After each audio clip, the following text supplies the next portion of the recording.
36, M3. Dneska večer tá rýchlostka v protismere sa mi oveľa viac páči, jak v smere minulé roky. A teším sa na ňu. A zajtra to všetko je pre nás nové, aj keď sú to Rally Tatry, ale nikdy som to nešiel. Takže ten začiatok bude zvláštny, dosť rozbitý, ale zvyšok, krásna rýchlostka, až veľmi hladká na rally. Takže tešíme sa, dúfam, že všetko dobre dopadne a užijeme si to. Tešíme sa na predvedené majstrovstvo, ak to máme takto.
Začala nám trošku štrajkovať spojka, vybruje nám pedál, no ale krásne rýchlostky, normálne iný svet, jak asfalt taký na Slovensku až nezvyk rovný. Ale užívame si to, ide to, rýchle to je. Občas aj koleso nejaké odlepíme od zeme. Takže je to fajn.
Včera som pobavil, som si to ani neuvedomil.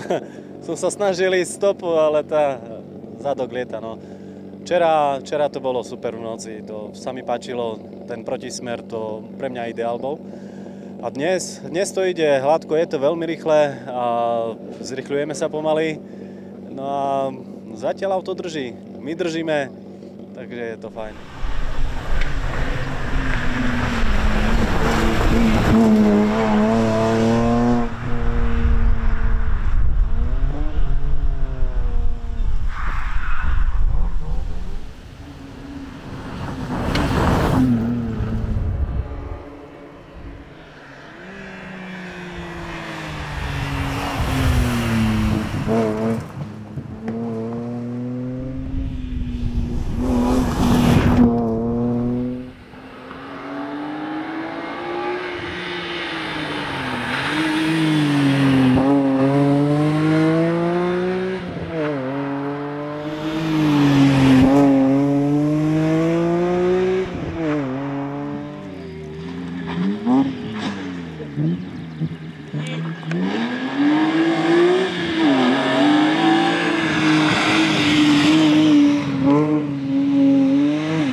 Ako dopadli v triede 4. Prvé miesto, 14. miesto medzi dvojkolkami absolútne a 27. miesto na medzinárodných majstrovstvách absolútne. Takže gratulácia. Aj, super, unavený som skoro nič nespal dve noci, ale paráda, super sme si to užili a posledná rýchlostka to čistá komédia bola. Okrem toho, že bola nehoda a odložený štart, tak som zaspal, samozrejme, Erik ma zobudil. No a potom, jak sme vyštartovali, tak po 300 metroch mokrá trať taká, že až no a na suchých gumách to sa šmýkalo. A hovorím, aspoň pre divákov dačo pôjdeme. No to sme tak divákom ukázali, že sme poboskali priekopu, hej. Našťastie sme vyšli tam a došli sme do cieľa a sme skončili aj tak prvý s náskokom veľkým. So štartovým číslom 38 Roland Pecuch, Miriam Hasajová. Tí dopadli veľmi dobre v triede 4.